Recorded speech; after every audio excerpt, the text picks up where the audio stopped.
to the Unit 4 Fitness and or Foam Rolling and Flexibility Workshop.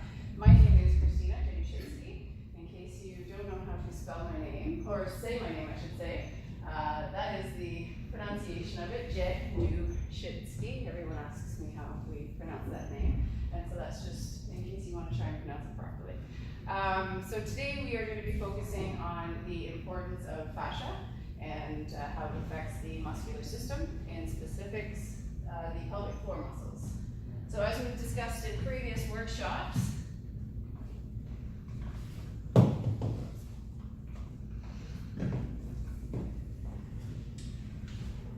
pelvic floor muscles are adhering to the walls of the pelvis via connective tissue, and they're the only muscles in the human body that do that.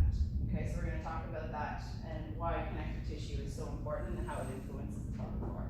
Okay, so as I said, I come to Kenora every 5 weeks, and I'm here for 2 weeks at a time, and I provide these workshops so that I can start raising awareness about pelvic floor dysfunctions, because what we know is that 50% of the population suffer from pelvic floor dysfunctions. Did you know this? 50% of the population. So if you look to your left or to your right, somebody next to you is suffering, and they're suffering in silence. Okay? In fact, 1 in 3 women, 1 in 9 men, and 1 in 5 children suffer from what we call bladder leakage or urinary incontinence. Okay? So that just happens to be one of the conditions that fall underneath the umbrella of pelvic floor dysfunctions. What other conditions, from what you can remember, or what you understand as pelvic floor dysfunctions, what other conditions fall underneath that umbrella, other than the most common one, which we all tend to know, is that bladder leakage? When you laugh, cough, sneeze, jump, right, or run, you have leakage. What other conditions do we know fall under that umbrella of pelvic floor dysfunction? Pardon me? Low back pain? Low back pain? Yes, it's one of the things that could be a result of a pelvic floor dysfunction. So it could be a presentation of the pelvic floor dysfunction. So it's a symptom more than one of the conditions. But what are conditions? What are specific conditions other than bladder leakage? What else goes wrong inside the pelvic floor? Constipation? Yep, there's a big one. Constipation is a huge one. In fact, I think 20% of the Canadian population suffer from constipation. Any other ones that we can think of? So when we're dealing with the pelvic floor, we're looking at 2 spectrums. We're looking at hypotonicity or hypertonicity. So hypo is just a weakness or a laxity in the tissues, and hypertonicity is too much tension. Okay? And so when we're looking at the hypotonicity conditions, we're looking at urinary leakage, like we've mentioned, and the pelvic organ prolapse. So that's when these organs, your bladder and your rectum and your uterus, start falling through the vaginal mold. Okay? It's not that the actual or the organ itself falls through, it's just the walls, the muscular walls become deficient, the connective tissue becomes deficient, and they get weakened over time, and all of a sudden now you start getting this bulging, this heaviness that starts coming through the vagina. And a lot of women report a level of bothersome or this heaviness at the end of the day, particularly when the muscles and tissues are at their weakest point. Okay, so then the other side of that, we've named one of them that has to do with hypertonicity, so that's the constipation. What about painful sex? That would be tissues that are too tight to allow penetration. And that happens a lot after having given birth, but it also happens more so postmenopausal. Okay, when we no longer have estrogen in the system, these tissues become very dry and brittle, and it becomes quite painful to penetrate. Okay, so these are all conditions that we treat. Other than that, we're looking at another very common one, which is urgency and frequency. So sometimes some people know every single bathroom location from the moment they leave their house to the moment they get home. They know every stop, and they'll make every stop because they have to go and empty their bladder every 15-20 minutes. And that's another situation where we're dealing with hypertonicity or high tone, in addition to other considerations, but that is primarily what we're looking at. Can we think of any other ones? So quiet tonight. Okay, so that's just to name a few, but just to understand where we're going here with that is that there's some conditions that look at the tone, the high tone or the low tone, and then you can have a combination thereof. Okay. So, how many people, you had mentioned it, so how many people have low back pain? Let's raise our hands up really, really high. Or have experienced low back pain in their life. Keep your hands up really high, okay. And what about hip pain? Hands up really high if you've got hip pain. Okay, what about knee pain? Okay, what about neck pain? Okay, keep your hands up really, really high. And what about bladder leakage? Oh, wow. I'm actually amazed because most people do this. And maybe it's because I've, conditioned you guys to start talking about it more than anywhere else I've been, which is awesome, because most of the time what happens when I ask that question is people will drop their hands. Okay? And it's why? Because we don't talk about these problems. We talk about, oh, I got back pain, I got hip pain, I got knee pain, and we talk about that all the time. It's a common conversation that we'll have. But when it comes to, oh, I just peed myself, or I'm suffering from constipation, or my organs are falling out, we don't talk about that. So who do we go talk to about those things? Doctor. Say it again? Doctor. Right. And what do doctors go to school to specialize in? And? Two things. Say it. I heard it. Surgery. Surgery. So medicine and surgery. So what are you going to get when you go to a doctor who specializes in those two things? What are they going to prescribe? Or? Exactly. Okay. But what we know today is that the highest level of evidence in our medical journals today state very clearly that pelvic floor physiotherapy is your first line of defense against these issues, against pelvic floor dysfunction, before drugs and surgery. Now, when we combine both, because sometimes it's necessary, it works beautifully, but if you're going to go get a treatment that isn't proven to be the most effective treatment, then this is where I come in, and this is where all of you guys come in, is we need to start talking about it. We need to start raising awareness. And we need to make this more common practice so that people know where to get the care that they need to treat these conditions, because it's very, very effective and it works. And I will be the first person to say how well it works, because that is essentially what got me into this field. Further than the fact that 50% of the people in this population suffer, it was something that I suffered from as well. Okay? And sometimes I go through my story, but I'm sure a lot of you guys have heard it, so I'm not going to go through it tonight, because I do want to get through the meat and potatoes of the workshop tonight. But anybody can suffer, whether you've had kids at all ages. It really doesn't matter how old you are. Anybody can suffer. And unfortunately, I want to put an end to the suffering in silence, because it is truly an epidemic, and we need to start this conversation and start spreading the word so that we can treat these conditions appropriately. Okay? All right. So when we're talking about tonight's workshop, we're looking at flexibility and foam rolling. I was initially going to call this workshop fascia and flexibility, but I figured, how many people really understand the word fascia? Anybody? I thought it was pink. Pardon me? No. Okay, so fascia. If I say connective tissue, does that make it any easier? Okay, so it's the same word, right? So fascia is essentially connective tissue. And does anybody know what connective tissue is? Attaches the muscles to the bones, or muscles together. Sure, yeah, it's a connective tissue. So yeah, so that's why we use the term fascia instead of connective tissue, because fascia is slightly different, but you're right, absolutely. Connective tissue is one of those structures, would be a tendon, right? And so that's exactly right. So when we think of bone or muscles, we think of the muscle which contracts and relaxes, but before a muscle can insert onto a bone, it becomes tendon, right? So if everybody bends their elbows and they just kind of grab into the elbow socket here, or the elbow joint, you can grab onto something that's pretty hard. You can hook up onto a piece that's pretty hard. You feel that? So that's your tendon, right? So the muscle's soft, and then before it anchors onto the bone, it has to become tendon, because that's a more strong tissue that can withstand the pulls of the contraction that's generated from the muscle itself. Does that make sense? Okay, so everywhere in the human body, wherever we have bone or muscles that move us, we have tendons. But if the muscles don't move us, we don't have tendons. And the muscles that don't move us are the muscles that are the deepest parts of us. And the pelvic floor, as I mentioned, is one of those areas. And they adhere to the walls of the pelvis by connective tissue, as does the transverse abdominis muscle, which we covered in Unit 1, as does the diaphragm, okay? And as do the abdominal tympani muscles at the back. The four muscles that we talked about in Unit 1 that make up that inner core. Okay? They have no tendinous attachments, which means they are all under the influence of fascia. Yes, connective tissue, fascia. Now, what else do we know about connective tissue?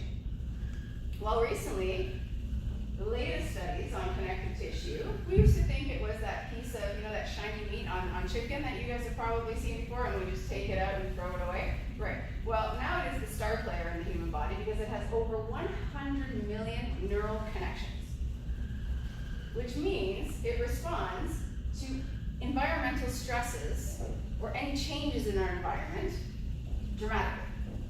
And how does it respond to stress? What does it do? Say it loud, you got it.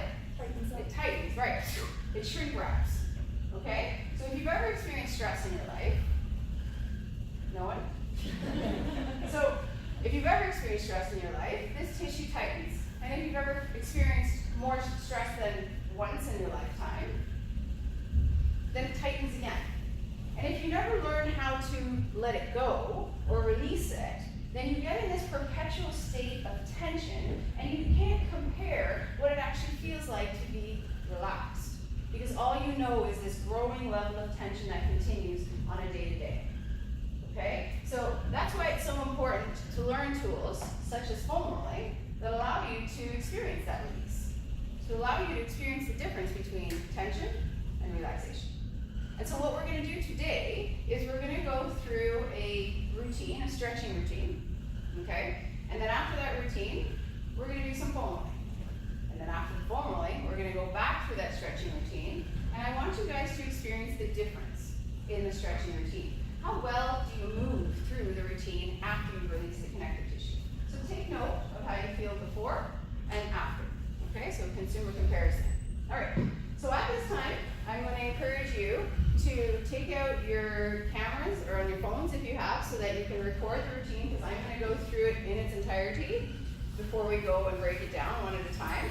If you don't have your phones today, you can visit my website, www.newlife.ca, where we will post this workshop so you can just get it online, okay? And other than that, that's it, okay? So if you guys are all ready, I'm ready to go. I'm going to go through it once, and then, like I said, we will go through the whole thing together. How long? Pairing. Now, when I'm doing The device is connected.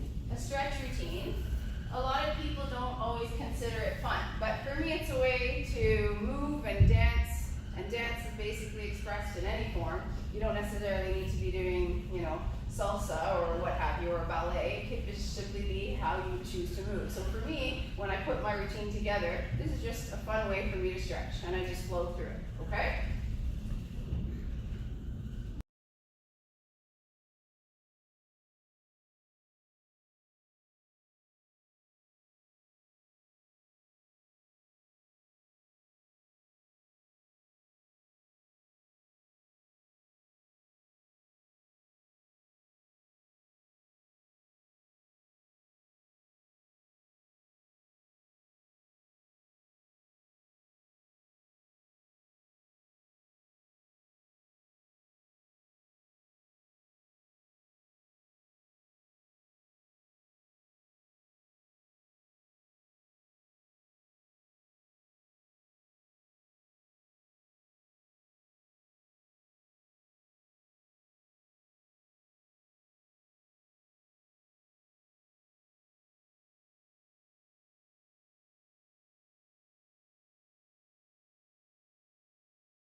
fine.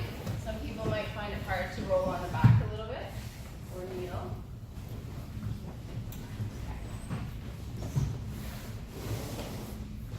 Okay, so we're going to just stand here at the edge. Okay, and we're going to take that deep breath in, inhale up, and extend the spine as far and as safely as you can go. And then exhale down into the dangle where you're going to hold your arm, and you're just going to let your head hang like soap on a rope. You're going to start noticing the tension that's possibly in the back of your hamstrings, in your calves, perhaps in your lower back. Just allow your body to let go. And then you're going to unfold those arms, and you're going to place them on the floor, and you're going to try and walk out into downward dog. Take a little space apart, step apart from your feet, just widen your stance. Now if you're finding that you're not fully straight in your legs, just let your chin tuck in, don't poke your chin out, let your chin hang.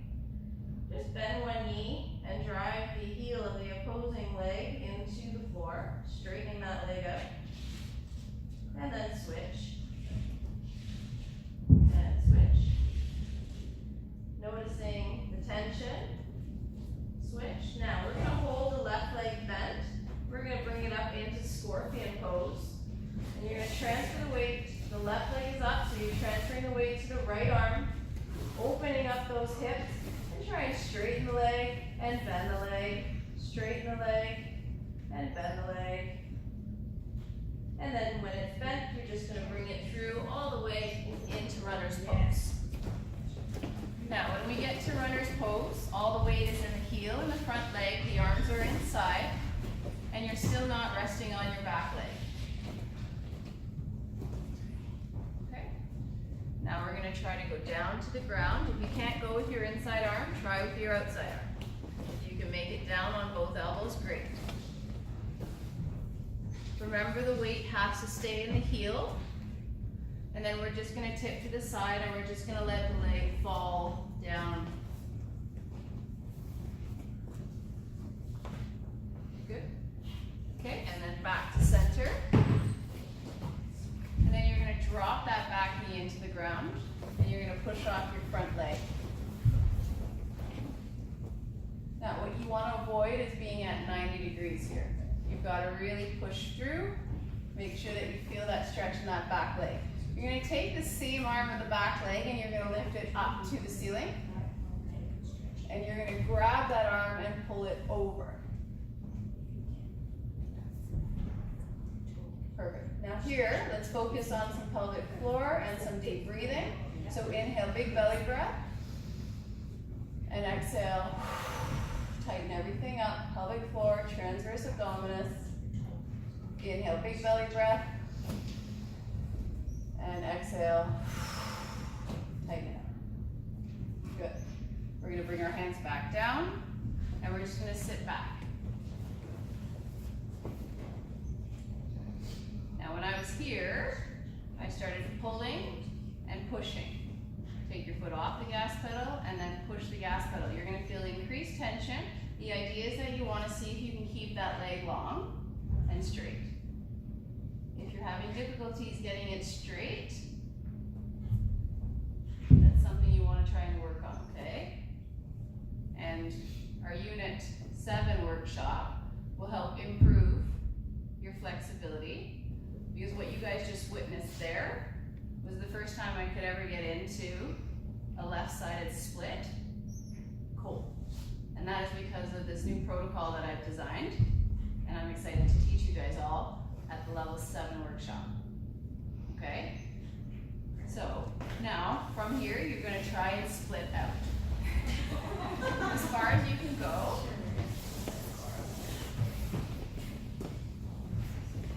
And that's it. Perfect. And then if you can come off, then great. If not, it's fine. Okay, good. Now, get ready to push up from here, and you're going to bring both legs together at the back, and you're going to fall into cobra. Here you want to make sure your bum is nice and loose, no tension held in the glutes, If you can't get up that high, then you go to your seal pose. You've got to respect what your body's able to do, okay? The hips have to be down on the ground. Everything is relaxed. You're not folding a plank. Your hips are flush to the ground. There you go. Perfect. Okay? And then from here, we're going to tuck the toes in, and we're going to bring it back to downward. Okay, now we're going to alternate those legs again, driving the heels into the floor. I cannot get over my flexibility. Unbelievable. Just rub it in. No. This is because of this protocol that I have created. I just cannot get over it. I do not feel any tension like I used to when I did this stretch routine. Okay, lifting up that right leg. Bringing it over across the body. Getting ready. Bringing it into runner's pose. Remember, the weight is in the front heel. Hands are inside. Inside. There you go. Yeah. Perfect. Okay. And then let's drop that leg out to the side. Just feel the hip open up. You can give it a little bounce. Good. Bringing it back into center. Dropping the knee. And coming up and over. Hip flexor stretch. Here we're going to focus on the breath. Inhale, big belly, and exhale, small belly. Again.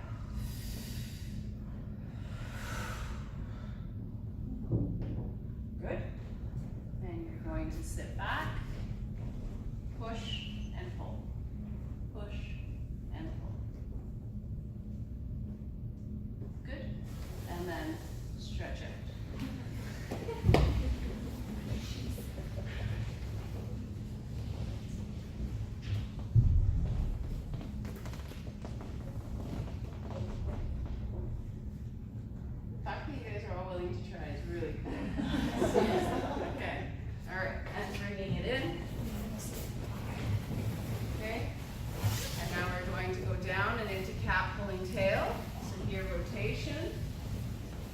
Try to remember this particular pose because it will come back in Unit 7. 90.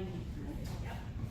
And I'm just going to go around That's the 90. Yeah, 90. Okay. So now you should feel the rotation through your spine. You're pushing off your sacrum, which is the bone in the back. Okay, and you're creating a torque. So you're pushing forward on your sacrum as you're trying to look around to the back leg, the straight leg, because you're going to go grab it. And in this pose again, we're going to focus on the pelvic floor and the core activation. So inhale, big belly. Exhale, tighten everything up inside. When you tighten, you should feel an extra pull through the abdomen. Say aye if you feel the pull. Aye. Inhale, big belly breath. Let everything go. Pelvic floor descends, and then exhale, tighten it up. Beautiful. And let it go. And now we're going to switch out to the next side. Lifting the opposite leg. Hand is on the sacrum, on the bone in the back. And you're going to push off the sacrum. Inhale, big belly. And then exhale. Twist around, looking for that straight leg. And when you're ready, go grab that leg. And let's add 2 more pelvic floor contractions. Inhale, big belly. And exhale, tighten up. Right through the abdomen. One more time. Inhale. And exhale. Now, make sure, I don't want to call any names, but the person you're standing right next to, Yes. make sure she's right on her top of her thigh. No, not Jessica, yeah.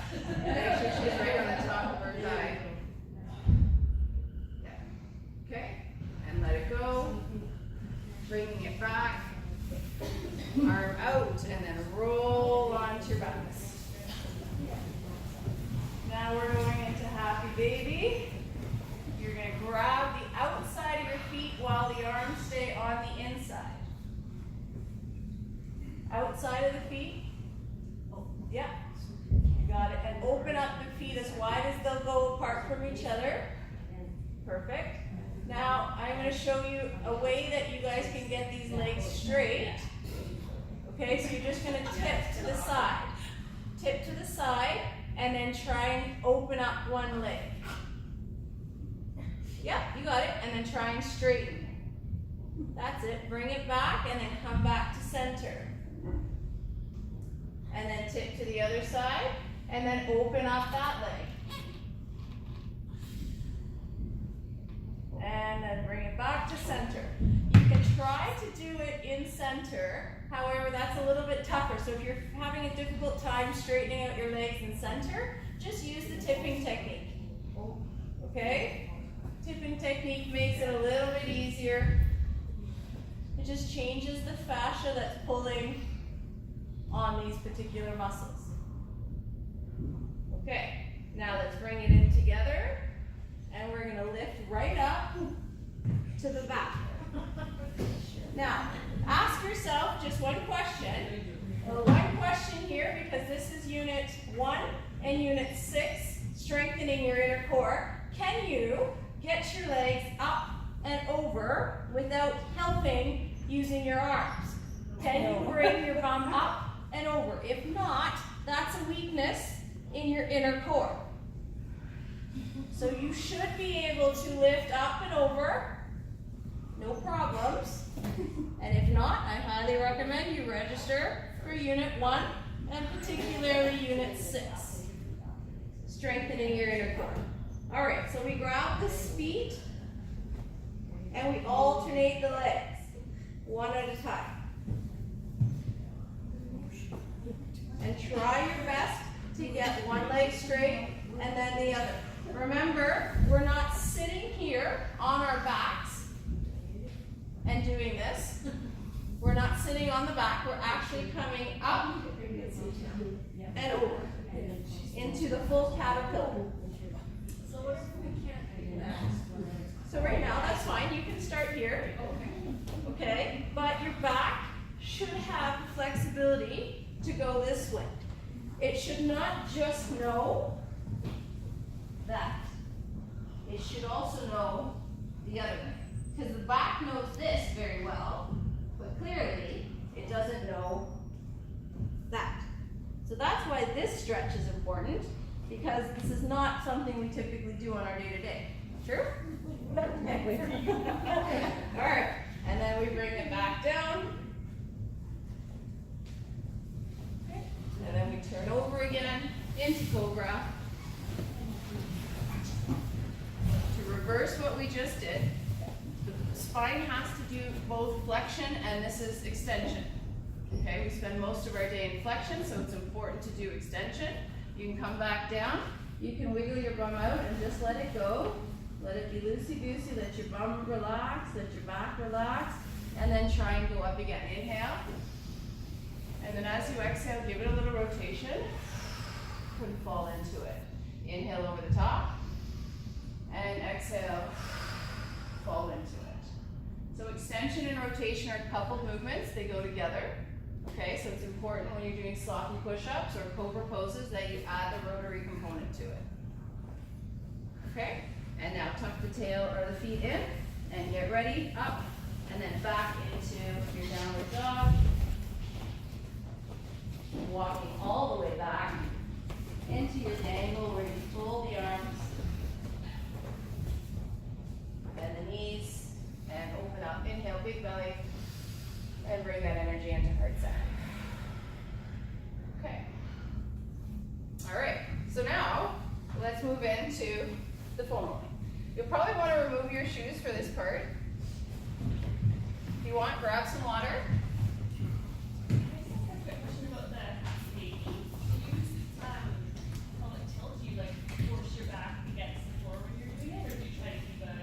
Yeah, I keep my belly button going into the Yeah, it's kind of forcing your back to Yeah. forward when you're in it. Okay. Yeah, exactly.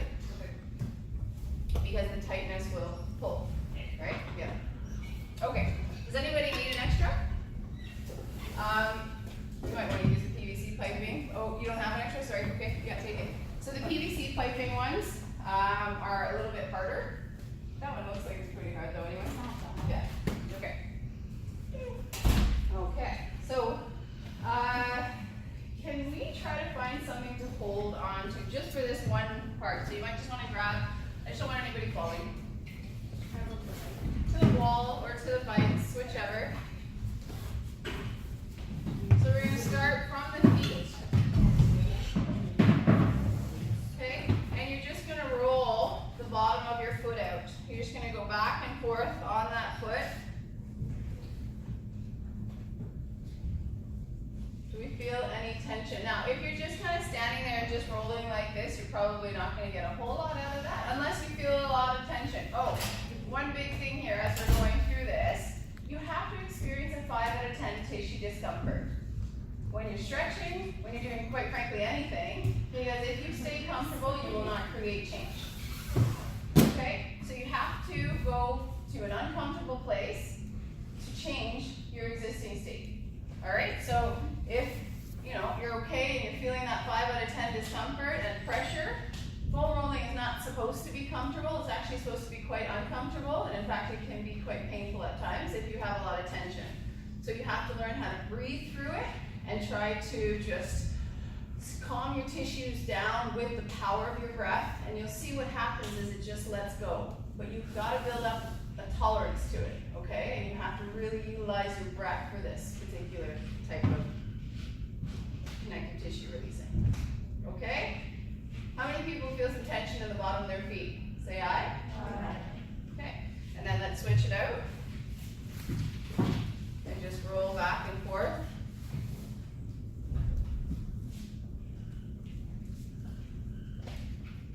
And you load it as you see fit.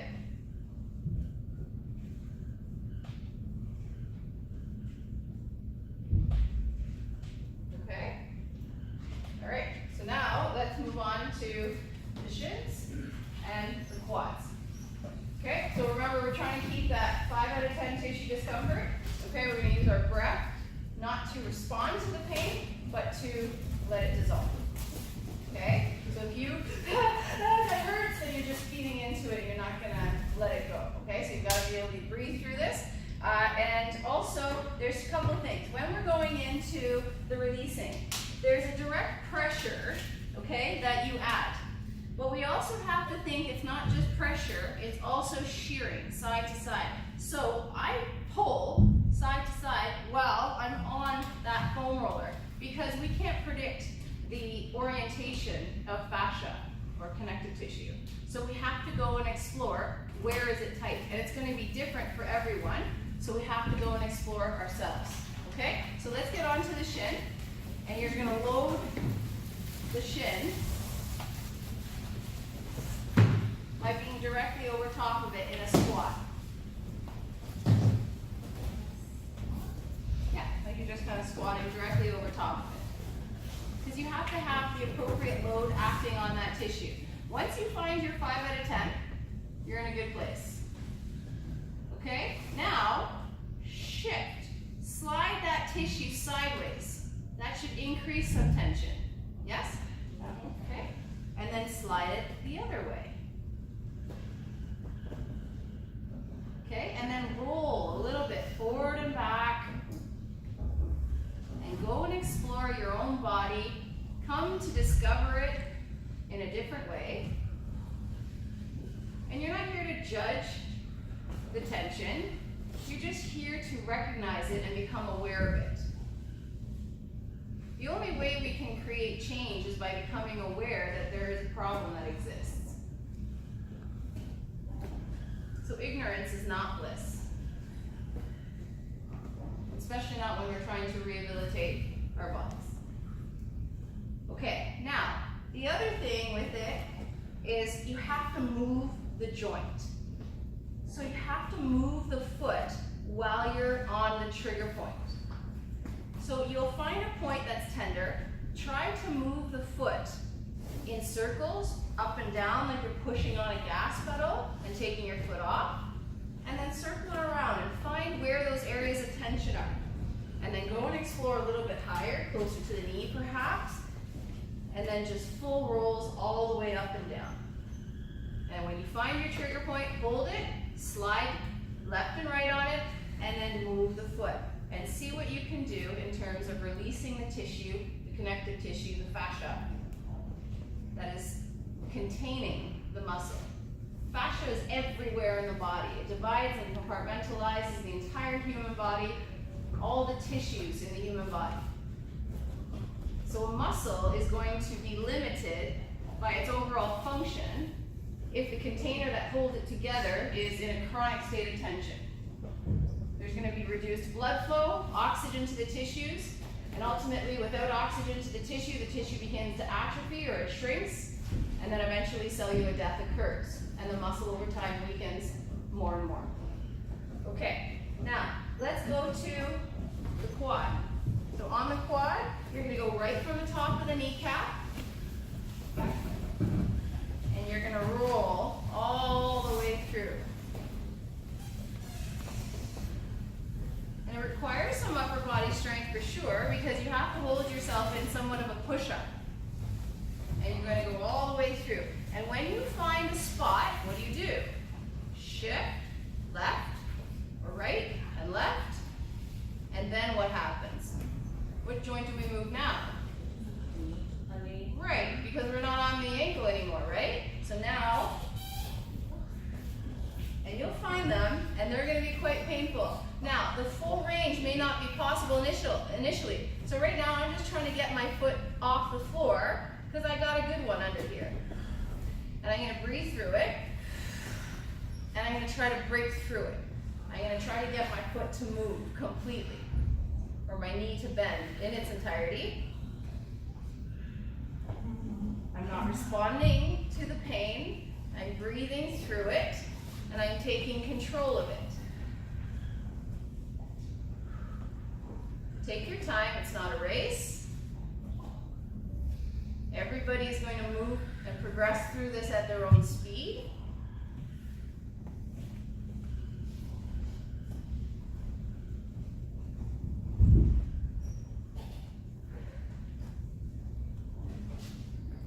Okay, and then just roll it out again. So once you've kind of addressed that one trigger point, just roll it out. And you're going to just slightly turn to your side now. And we're going to get that IT bend region. And you're going to go all the way up and down the IT bend. So here you're just doing somewhat of a side